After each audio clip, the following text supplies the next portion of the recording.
You guys, I kind of love this. It's like a super intimate group. I will say I didn't realize that springing forward would have this big of an effect. Everybody's sleeping in. Crazy. I want you guys to think about something that's a really big deal. And just take a second and ponder this. What would you say is the most difficult thing for people in our world to believe about the Christian faith? For those who don't believe or are really struggling to believe, what is the most difficult aspect of it?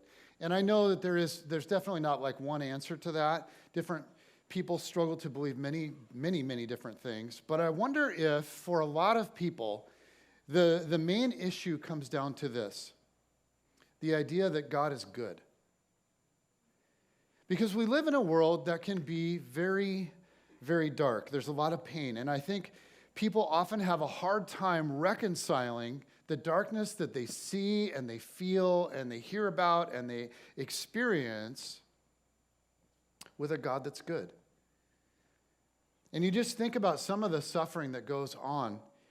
25,000 children who will die today because their parents can't get them enough to eat. And there will be 25,000 tomorrow and on and on. And the question is, how are these people supposed to believe that God is good? Or what about the 1.5 billion people who have no access to medical care? Or the hundreds and hundreds of children who wake up abandoned on the streets of the urban centers of our world? How are they supposed to believe that God is good? And of course, even in suburbia, where most of us live and work and play, the people that you and I rub shoulders with every day, the people that we work with and go to school with, the people that live next to us, they know all kinds of suffering and all kinds of darkness as well. The truth is, most of us are spending time with people every day that have been through some really serious stuff. And sometimes we know what they've been through. They tell us about it, or we see it happening, but often we don't. And it could be family problems, it could be abuse, it could be health problems that we don't know about. It could be that some of them have been mistreated sexually. But there's brokenness everywhere. And the question is, how are people living in the midst of real darkness supposed to believe that God is good? In fact, if you think about it, what is God's plan for making it believable that he's good? Well, according to Jesus, I think the answer is pretty shocking to us, pretty surprising, because it turns out we're the plan. We're the plan. And it turns out that God doesn't really have another plan. And today, I want us to think together about what that means. 2 weeks ago, if you've been with us, we started a series called The Mountain, and we're looking at the most influential words uttered in human history, the words of Jesus from what has now become known as what? Sermon on the Mount. And today we're going to see his vision for those that decide to follow him, his vision for them to actually do something together and individually that is extraordinary in our world. And so let me set the context. Matthew describes for us in chapter 4, the Sermon on the Mount is chapters 5 to 7, but in chapter 4, Matthew describes for us what's happening all around Jesus. It says, Jesus went throughout Galilee, the northern part of Israel, beautiful around the lake, teaching in their synagogues, proclaiming the good news of the kingdom, and healing every disease and sickness among the people. So Jesus is traveling around and he's healing and he's teaching. And the essence of his message is, according to Matthew, the good news of the kingdom. This is a way to give the highlight, like the headline of the message everywhere he goes. It's the good news of the kingdom. And if you remember from the last 2 weeks, Jesus is proclaiming, what is the good news of the kingdom? Jesus is proclaiming that God is present and he's doing something new. And then he's illustrating it by healing the sick everywhere he goes. Jesus is loving people, he's serving people, and then out of that, he's sharing the good news of God's inbreaking kingdom. This is a big deal. So, verse 24, it says, news about him spread all over Syria.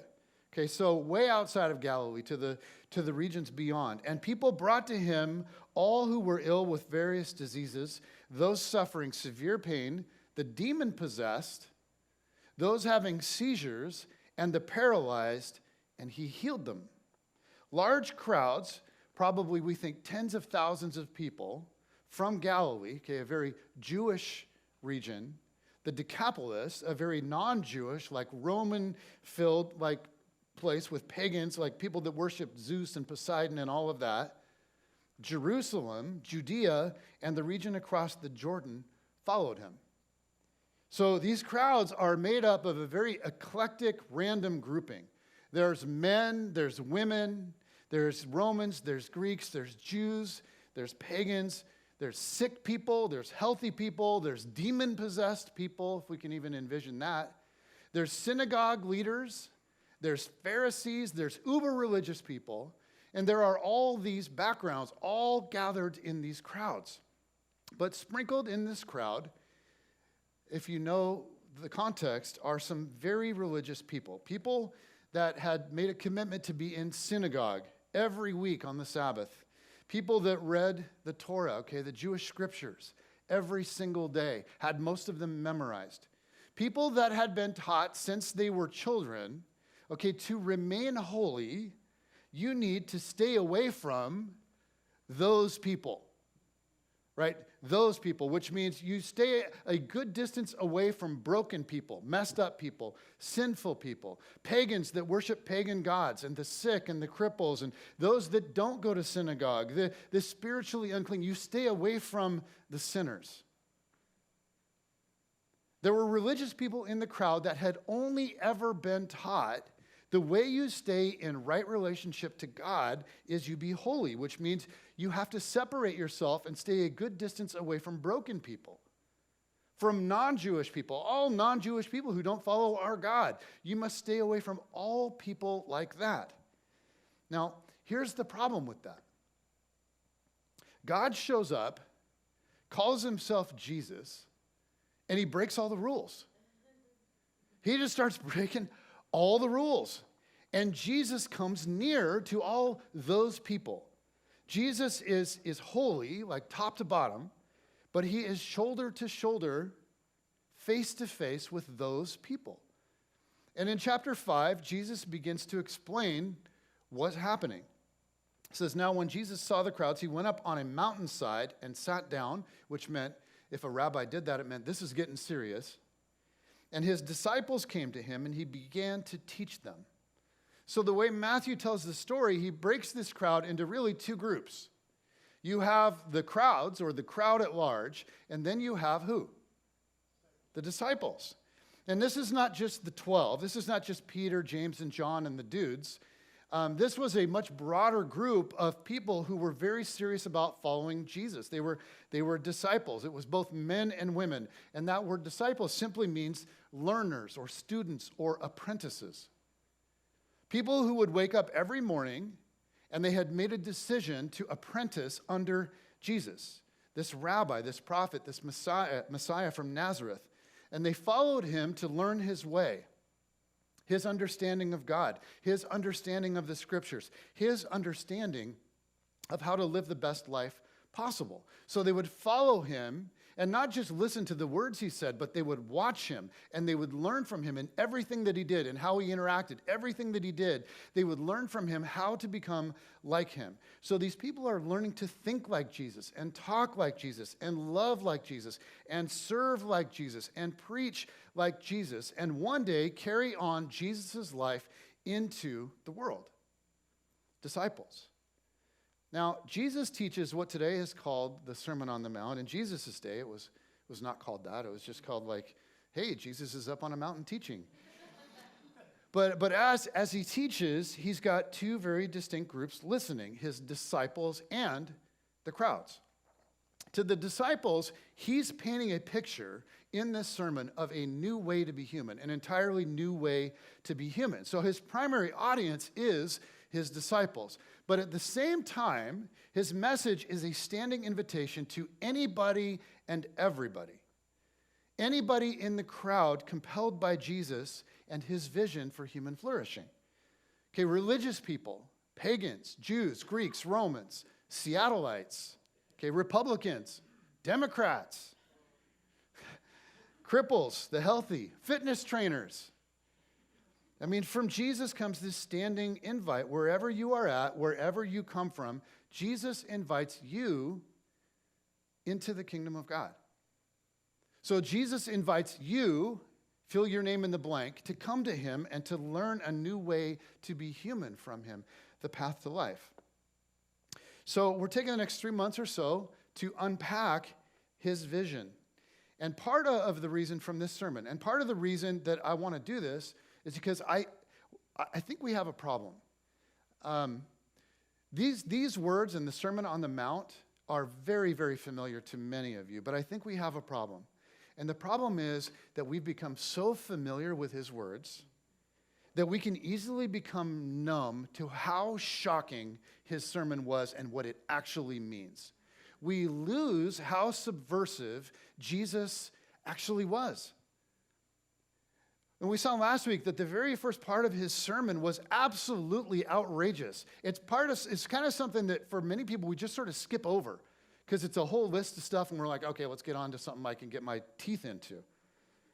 But in that opening, Jesus redefined who's eligible to participate in the kingdom of God. And he begins, it says he sits down, he starts to teach us, and these are his first words. Blessed are the poor in spirit, for theirs is the kingdom of heaven. Blessed are those who mourn, for they will be comforted. Blessed are the meek, okay, the oppressed, for they will inherit the earth. Blessed are those who hunger and thirst for righteousness, because they've never been able to find it, for they will be filled. And the list of blessings goes on, and there are 10 blessings in all. And so last week we looked closely at all 10. How many of you were here for that? Was it not awesome? It was so good. It was so good. So if you didn't see last week, check that out too. Okay, so as we did, we saw that these blessings are not primarily a list of commands for us to obey. They're not primarily a list of virtues to pursue, and they're not a religious formula that we can use to unlock God's blessings in our life. Instead, Jesus is painting a picture for us of who can be blessed. And his first century listeners would have been shocked by his description, because they held a picture of who it is that God really loves, and Jesus is deliberately blowing up that picture. In order for us to kind of feel the weight of what Jesus is saying in the Beatitudes, I stepped out, did something a little bit unorthodox, and I attempted to put Jesus' words into the language of today's world. Like, if Jesus were here on earth today, what kinds of things might he say? If he was going to blow up our picture, what might he say? So let me reread that just because I think it helps us set the tone for where we're going today. Maybe Jesus would say something like this: Blessed are the billions of people that live on less than $2 a day, for they are the future of the world. Blessed are the millions dying of HIV/AIDS, for they will experience proximity to God like no one else. Blessed are the sick and the suffering, the chemo patients with no hair, for they will encounter God in a special way. God is with the high school dropouts, the GEDs, the people who struggle to read and write, for they are at the top of God's list. Fantastic news for single moms and foster kids, and the pregnant too many times at the wrong times, for God is head over heels in love with them. A turn of events has come for the illegal immigrants, the migrant workers, people who pull weeds for 10, 12, 14 hours a day. For you are God's hope for the renewal of all things. Blessed are those with special needs and the disabled, for they are the objects of God's affections. And blessings on the ugly, the fat, the odd, the bald, the elderly, the shy, the awkward, the nerds, those who smell bad, the failures and the felons, the minimum wage fast food workers, the unemployed, the bankrupt, the in debt, on food stamps, out of work, homeless, because the kingdom of God, the gracious saving presence of God, is open to you right here, right now, in Jesus. This is what I think it might have sounded like in today's world. His words would have been stunning to first century listeners. And they've got to be hearing it and thinking, wait a minute, those are not the kind of people God blesses. But Jesus begins his manifesto on this new way to be human, not by telling us how to do it, but by telling us who's eligible to participate in it. And the idea is that wherever you come from, Jesus invites you into the kingdom. And today I want us to move on. I want us to see something else. By beginning with the blessings, Jesus is continuing a very old story. What story? The Israel story. He's referencing a key passage from the Jewish scriptures, like the foundational passage in the Jewish scriptures.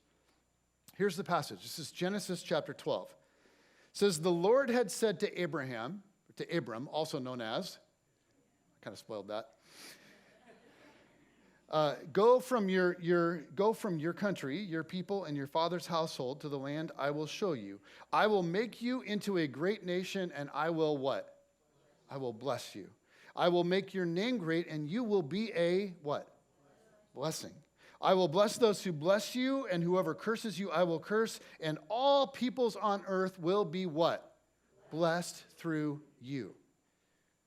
And if you know the world that this passage is speaking into, okay, in the days of Abram, the world was a brutal, brutal, brutal place.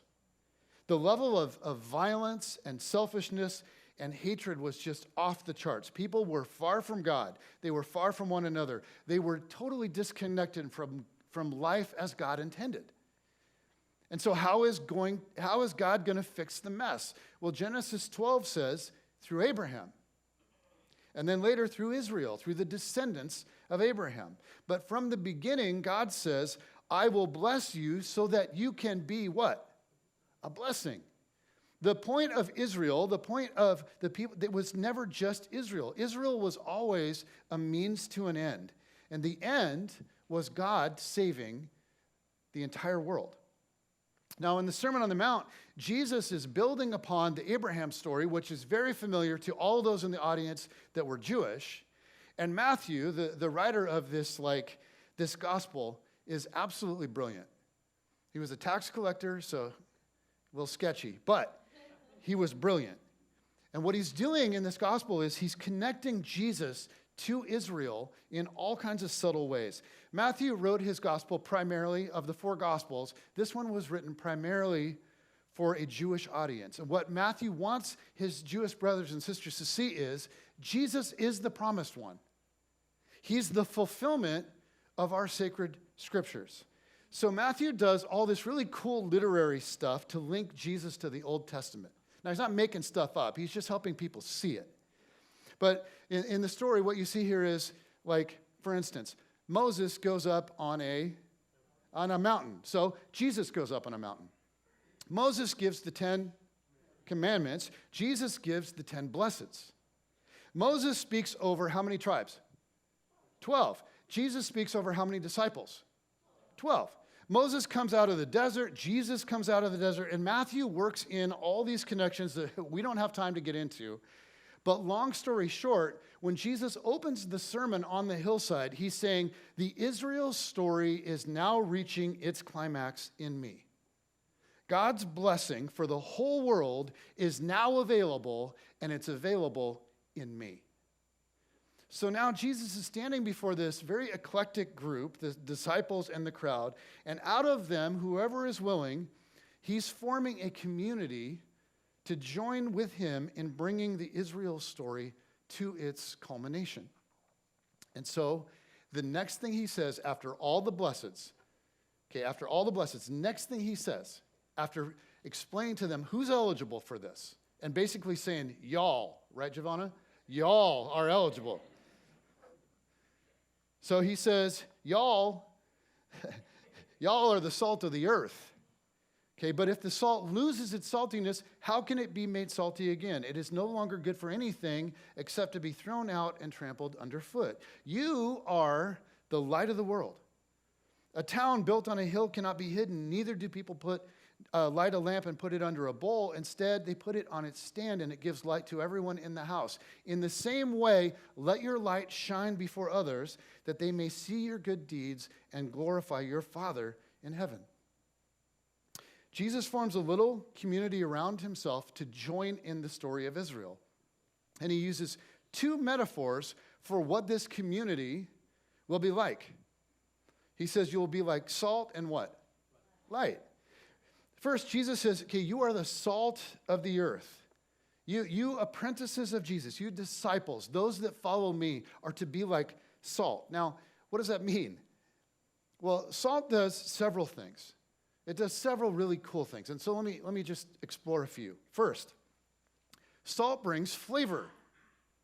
Like used well, used appropriately, used skillfully by a skilled person, salt makes things taste better. Like if your food is bland and it doesn't taste good, you say more salt. Okay, number two, salt keeps things from going bad. In the ancient world, salt was used primarily as a preservative. Even more than flavoring your food, it was used as a preservative because long before the days of Frigidaire and the freezer in your kitchen or in your garage, because we need two of them, the primary way to keep food from going bad was salt. Okay, but there's one more that I think really paints a cool picture, another thing that salt does. Number three, salt makes people thirsty. So if you eat salty food, okay, before long, you need a drink of water. And Jesus says, okay, you go be salt to the world. So number one, bring flavor. Live in such a way that you bring the flavor of God's goodness everywhere you go. When you walk into a house or a coffee shop or a gym or a restaurant or a meeting or a cubicle station, you bring the flavor and the goodness of God. The mood of the whole environment will then be impacted. It's like the gospel of Jesus shows up and he looks a whole lot like my coworker Jim, right? Secondly, live in such a way that you keep the world from going bad. Maybe you kind of live in a culture or you spend a lot of time in a culture that's negative or gossipy or immoral, where people are cutting corners or, financial practices are a little wonky, whatever. Maybe you go somewhere where it's just a dog-eat-dog culture. Maybe there's a lack of compassion. Maybe it's a culture of cheating or cutting corners. So what do? You go into that culture and you find a way to bring a modicum of goodness to it. And you, because of your presence in it, prevent it from getting worse. You bring something to it that preserves it. Because of your presence, things do not deteriorate, or at least don't deteriorate as badly. Okay, and then number three, you are to live in such a way that you make people thirsty. People look at your life and they get thirsty for more. People see you and they think, "What? How come you're so nice? Right? How come you're so happy? Like, I know what's going on in your life. How come you're so happy? How come you're so at peace? How come you just treat everybody so well? How come you're so generous? How come you have so many authentic, deep friendships? How come you have so much wisdom?" And they think, I want to be around you and I want to learn from you because whatever it is you have, I want it. It's a great scene from When Harry Met Sally. I won't get into that. But you make people thirsty. I had a coworker that completely changed the trajectory of my life. When I was 19 years old, I worked at a department store in the Everett Mall called Mervyn's. How many of you remember Mervyn's? Oh, that was like a happy and yet sad sigh because it's no longer. But I was 19 and I worked with a 28-year-old guy named Don. And I had never met anyone like him. He was different, but like good different. And I was a mess. I had no idea what my life was about. My girlfriend was pregnant. I drank too much. I was angry, afraid, and depressed. But the more time I spent with this guy at work, at first, like just at work, but pretty soon, like hanging out outside of work, the more time I spent with him, the thirstier I got. Because I noticed some stuff about him. He was at peace. Like, he was 28 years old, working at Mervyn's. It was not probably his dream career, but he was at peace, and he was kind, and he worked really hard, even when nobody was looking. And I could trust him, because I knew he had my back, and he would sacrifice for me, and he would tell me the truth. And at that time, I felt like, you know what, I got really good friends, guys that I partied with all the time. But when I met Don, I felt like, you know what, maybe there's actually more to friendship.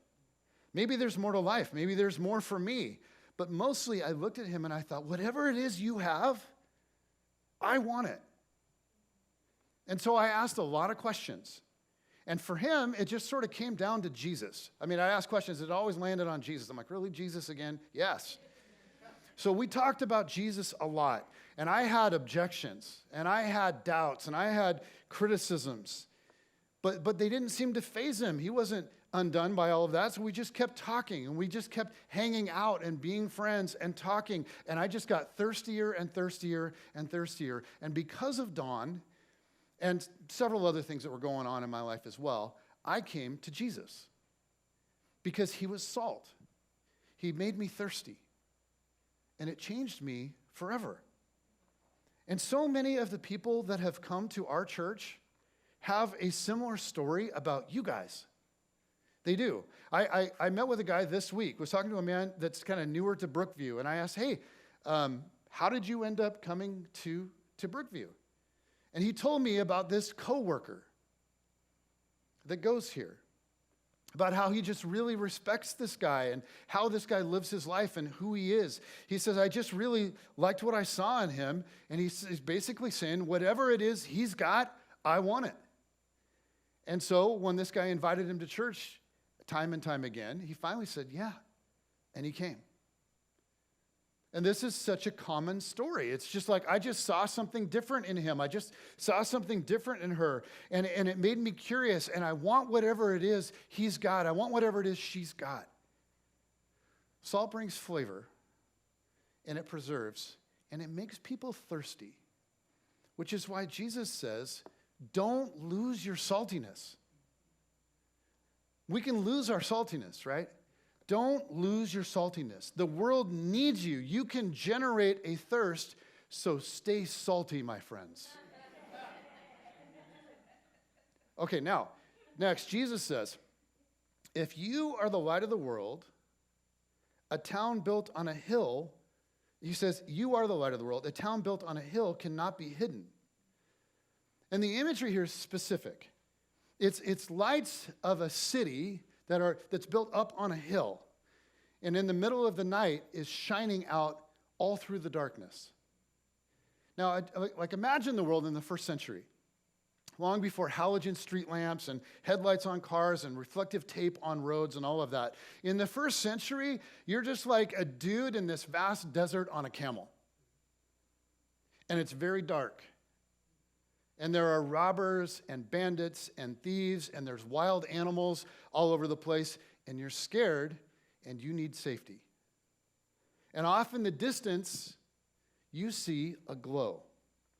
Now, you know that glow. You know that glow is a city. And that glow is the light from not 1 or 2 or 10 or 20 or 100, but thousands and thousands and thousands of lights that are all gathered together in one place. And because there are so many together in that place, because it's so populated, it just radiates out into the darkness. In the first century, in the desert at night, you could see some cities from hundreds of miles away. And that light would just light up the night. If you've ever been driving like through Montana, right? And you can't, and then you realize there's a city coming because you can see it all lit up in the sky. Jesus says that's how communities of his apprentices are called to live.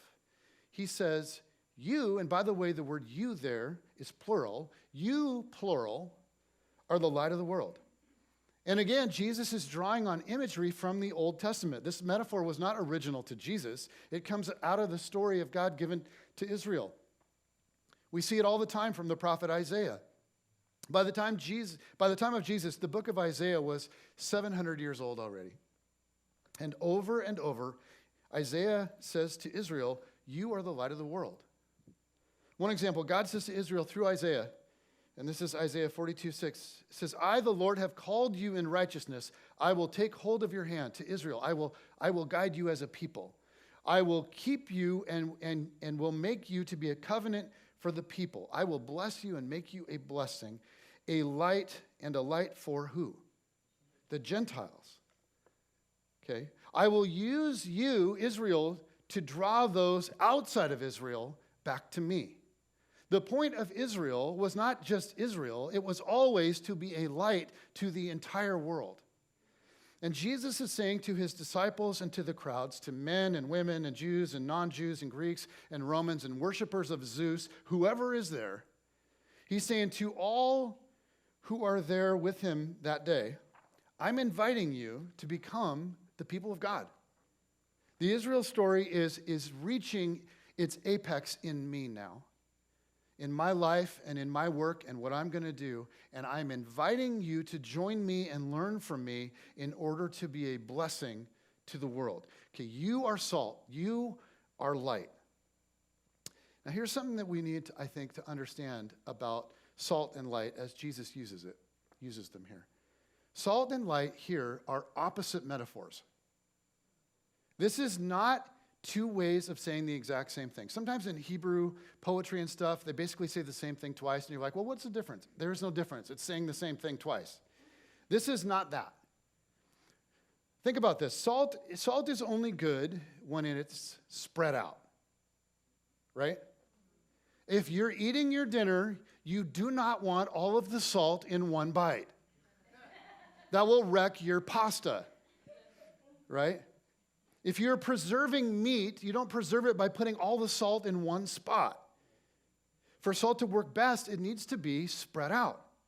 So Jesus is saying, in order for you to be the salt of the earth, you need to spread out. You can't just huddle all together in one place, like get out, go. But in the light metaphor, as Jesus uses it, the lights of a city in the middle of the night, a singular light that is the culmination of many individual lights, a light that can be seen from hundreds of miles in the desert. It only works because all of the lights are together in one place. One light or two or three or even 10 from hundreds of miles away is nothing. But if you get hundreds and hundreds and thousands together in one place, that can light up the landscape in all direction for mile after mile after mile. So we look at it, we go, well, that's weird, Jesus. What are you saying? Like, how should we be then? How should we do church, Jesus? How should we be the people of God together? How should we do community? Should we live like salt, scattered and spread out all over? Or should we gather in large assemblies in one place? What do you guys think? Which one should we do? Both. We should do both. This is not an either or. It is a both and. Salt, scattered, spread out, and light coming all together in one place. So we could think of it this way. We are most effective when we gather and scatter. It's important for us to gather and gather well. What happens in our groups, our life groups, ID groups, really, really important. What happens when we gather for church, it matters. Okay, worshiping together, learning together, working together, getting organized together, all of that stuff really, really matters. But who we are outside of those gatherings also matters. Who you are at work when you're all by yourself and there is not another Christ follower among the team or the group. Who you are with your extended families. Who you are on your soccer team. Who you are in your community group. That also matters. So what I'm saying is we are most effective when we gather and scatter. Doing both is really important. And this morning I want to spend most of the rest of the time just telling you my story a little bit. I am a pastor. Shocking. What else might be shocking to you is to know that I was not born a pastor. Like, I very well could have done something else. And I thought about that. I thought about teaching and coaching. I thought about being a psychologist. But in the end, I decided to become a pastor. And I want to share with you a little bit of why. When I was 23 years old, I'd been a Christian just for a couple of years. I was really a brand new, like, baby Christian. But Jesus was up to something amazing in my life. Because prior to Jesus, I was a broken mess. I had no purpose. I had no hope. And while I masked a lot of that pretty well, I was afraid, I was insecure, and I was depressed. Like, I wanted to live a life that mattered, but I couldn't see how. I wanted to find community that was authentic and real, but I couldn't seem to find it. And while I had, like, happy moments, they were often fleeting.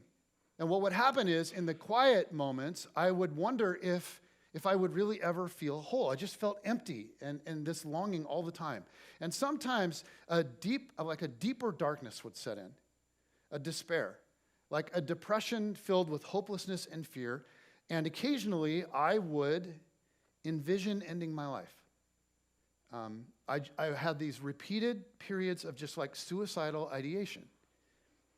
But when Jesus entered my life, a great healing began to happen. And there was wholeness that began to like flood into me. There was meaning and purpose, and there was joy and community.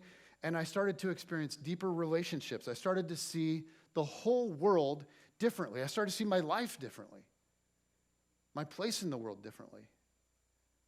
And it's hard to explain, but there was a deep emptiness in me that began to be filled.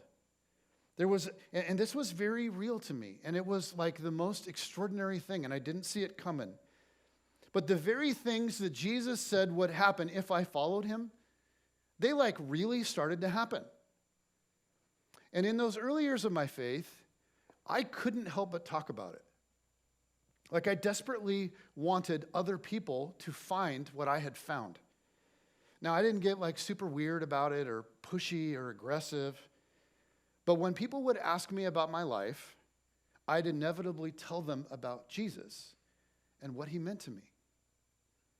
And sometimes people would want to know more. Sometimes they did not. The word Jesus comes up and they go, whoo, we're done.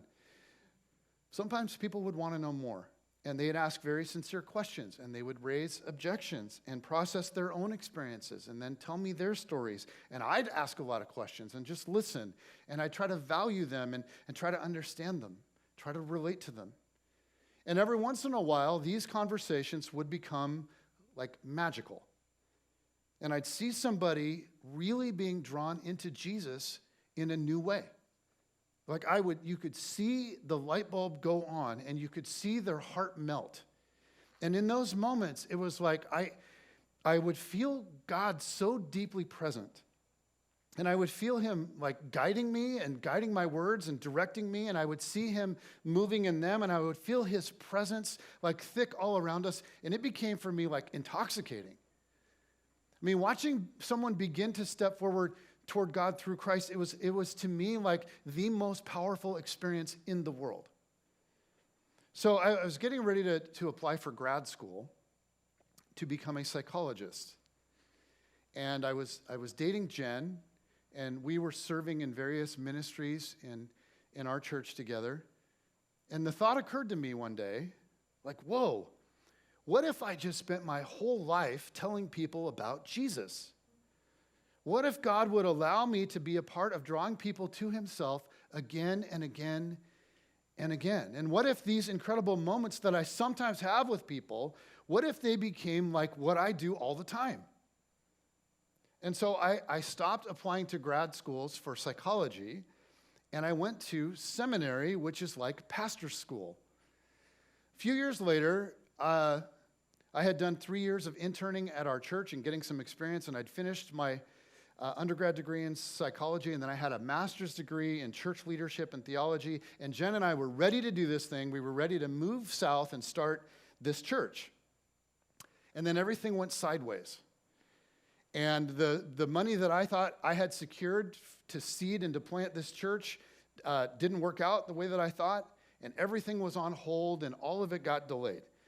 And so I landed a temporary job working construction, and many of you know this, in an oil refinery. Now, going into it, I thought I would only need this job for 3 weeks, 4 weeks maybe, until we kind of sorted through a little snags. I ended up being there 18 months. So for a year and a half, I went to an oil refinery every day. I put on coveralls, safety glasses, and a hard hat. And I worked with people that in many ways felt like they were nothing like me. Like I had a master's degree, and I was a lowest level construction guy. Some of these guys had barely graduated high school. And I believed in kindness and compassion and inclusion. And the culture at the refinery was just dog eat dog. Have you ever? And it wasn't not so much that people were climbing or pining for promotions, because those were so rare. It's like, what you are is what you are. But people were unhappy and they were mean. And if you could make someone else the butt of the joke, maybe then you'd be safe, at least for a moment, from getting picked on yourself. Have you guys ever been somewhere like that? It's horrible. I mean, the culture was harsh. The people were mean. The language was vulgar. The jokes were vulgar. And when someone tells a vulgar joke and they know you're a Christian, you're standing in the group, and they all look at you, right? And you're just like, what do I do, right? Like, do I go, that's offensive, right? Or do I laugh hilariously? Like, sometimes I was like, that was funny though. And in a sense, this culture was everything that I was before I came to Jesus. And so initially when I got in there, I was just like in shock. I just felt like a fish out of water. I'd spent all my time with other guys training to be pastors, and then here I am plopped into this. But God did something amazing. He put me on this small crew. When I initially got there, I kept bouncing around every day. I'd be with different people. I'd like walk in, I don't know who I'm with. I'm trying to build relationships and just couldn't. But he put me on this crew of 6 people. And I worked with them every single day for over a year. And I invested in them. And I tried to be kind to them day after day. And before long, after a while, I'd be with only 1 or 2 in a certain place, and they would like let their guard down. And they would talk to me. And those conversations felt like a breath of fresh air when I felt like I was suffocating. They would tell me about their families. They would tell me about their kids, their spouses. They'd tell me about their hopes and their dreams. They'd tell me about their fears and their regrets. And after a while, they just got more and more and more real. And then pretty soon, they started like opening up in larger groups, like when our whole crew was together at lunch or breaks or whatever. We'd be around the lunch table, like all 6 of us, and somebody would just sort of open up. Now, the refinery was as brutal as ever, but my little crew began to change a little bit. More and more, they started to feel safe with each other. Sometimes we'd like all laugh at a joke, and it was a joke that didn't happen to come at anyone's like expense. Like God was up to something, and I loved it. And like during 1 2-week stretch there, I worked on a project with a welder named Mike. And every day, outside of break times, where we were in the refinery, it was just me and Mike. And it was a quiet place. It wasn't loud like most of the places. And so he started sharing about his life. And he started asking me about mine. And inevitably, of course, he started asking me about my life. I'm going to tell you about Jesus. And something in him, as we began to have those conversations, caught fire. And it was amazing. But then after 2 weeks, that little project ended and we weren't together as much, or we were in places where there were a lot of other people, or it was really loud or whatever. But he wanted to keep talking. He wanted to keep having those conversations. So we decided that we would start meeting up outside of work. The only time that worked for us was 5 a.m. before work. So we started meeting at his house at 5 a.m. on Wednesdays to read the Bible, just little bits of the Bible, however far we could go before he had questions, and we would talk about them. And we met at his house week after week on Wednesday morning. After a few months, Mike started inviting other guys from the refinery. He's like, hey, we do this Bible study thing. It's super holy. And You guys should join us because if you're like good people, you would want to be here. And so Mike was this guy that everybody respected, one of those guys that could sort of bring people together. And these guys started coming from all over the place. I didn't even know these guys. By the end, we had like 8 guys on Wednesday morning, and they were coming to read the Bible and talk about it before we all went to the refinery together. It was amazing. We had a woman on that crew named Cindy, and she was a beautiful woman in her early 30s. And to be honest, she just sort of seemed out of place in the refinery because she was super nice, and she was classy, and she was smart and articulate, and she was a head turner. I mean, she was just a head turner. Everywhere our crew went, all the other crews would stare at us. You're just like, the whole refinery is always looking at us, and we're like, what? You know, we letting something on fire? I was like, no, it's just Cindy. And, I mean, it's not, blessings to all ladies, but not everybody looks good in coveralls. Cindy,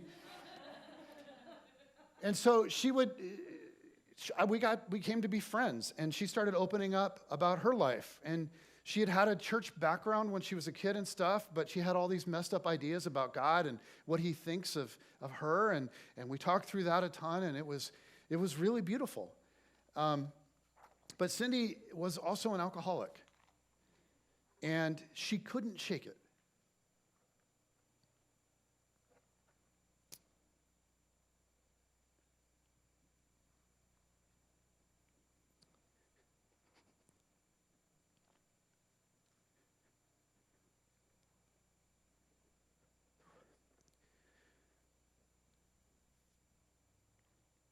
In my last few months there, she just started missing time all the time. She would disappear for a week or two.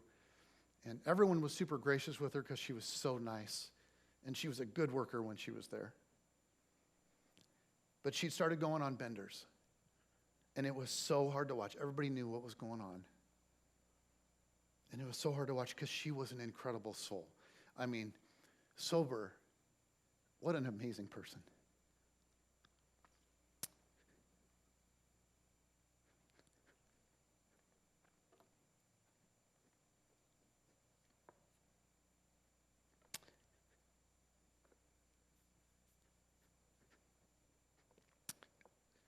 Jen and I,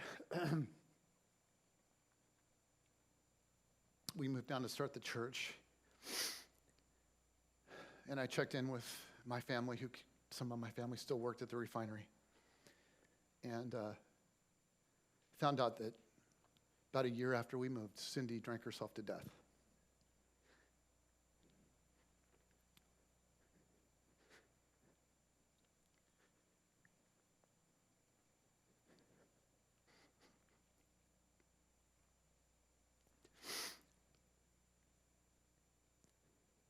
But I will never forget the times that we had together and the way that God showed up in that season and through some of our conversations. I mean, there were just these people on this crew that I was like, God, what am I doing here? These people are nothing like me. Became some of my best friends in the world. And I would go on and on. I'd tell you about Don, who was like the wittiest, funniest guy. I'd tell you about Tony, who was the nicest, hardest working guy I've ever met. If I had time, I'd tell you about all of them, but my point is, God gave me a gift in those people. And in a way, he enabled me to be salt to them. My time in the refinery was probably one of the hardest seasons of my life. Like, I could not wait to get out of there and come and start this church. But there was incredible ministry that happened there. And I think that God had me there for a reason. And so here's my question for you. Where does God have you? Where does God have you? And how can you be salt wherever it is that God has you? Where do you go that the culture is just off and it needs salt, and how can you bring it? Because here's what I deeply believe to be true. We are most effective when we gather and scatter. We have to scatter. We need each other. We need community. We need to encourage each other and teach each other and help each other grow. And we need to be grounded in our faith in Jesus. And we need life groups, and we need church, and we need meetings together and coffee shops and all of that. But also, we need to scatter and go be salt. And part of what happens here is that we get prepared to go out there. Now, some people kind of think of church, I mean, just this is the view for many people. Think of church like going to a movie, right? You get a friend or two and you go and watch the show. And then afterwards you go grab food or you drive somewhere in the car and you talk about it. Hey, did you like it? What did you think? What part did you like? What part did you not like as much? You're like, whoa, are we talking about church or a movie? Yeah. Sometimes it's hard to tell.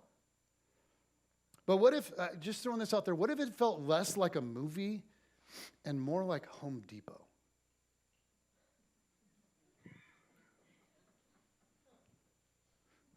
Okay, this is going to be good. Does anybody know, like, the slogan for Home Depot?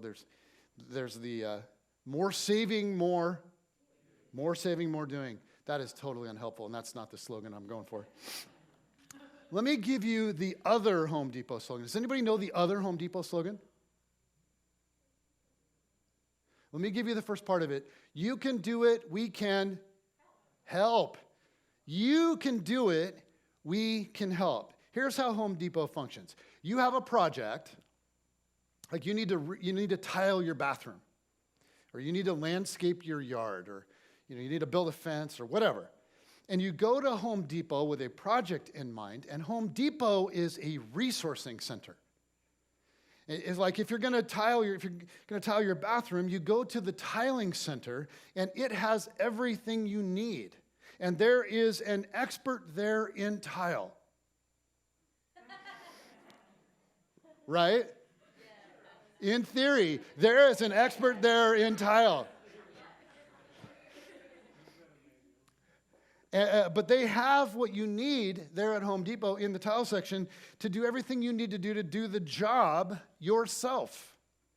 There's all kinds of tile, right, to choose from, and there's grout, and there's spacers and caulk, and the tile expert can answer questions for you, maybe. But in theory, this is how it works, right?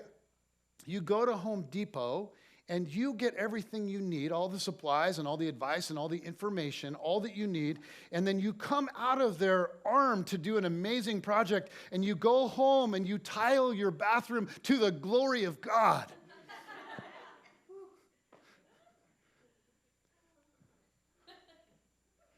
Okay, my point is, church, in a sense, is better if it's less of a show and more of a resource center that equips you. So here's what I just want to ask you. What project is on your agenda right now? Where are you needing to do some construction? Could be in your workplace, could be with your family, could be in your neighborhood, could be with a community group that you're a part of, soccer team, whatever. But where is there a construction project that you need to be a part of where there's a little bit of brokenness or things are not as they could be or should be, and God is inviting you to step into that and build something and do something? Because here's what I know. If we gather and we come together as the light and we get organized and we worship together and we grow together and we teach each other and we apprentice together and we do projects together in places in the world like Haiti, or we get behind Nourishing Network, or we get behind other community things that we're doing. We do soccer club together. There's so much that we can do together as we come together to be light. But also, there's so much that can be done if we all go out and we live as salt. So where is God saying to you, I got a construction project for you? Use the church as a resource center. Because if you do this, I'm going to bless it, and many people will be blessed through you.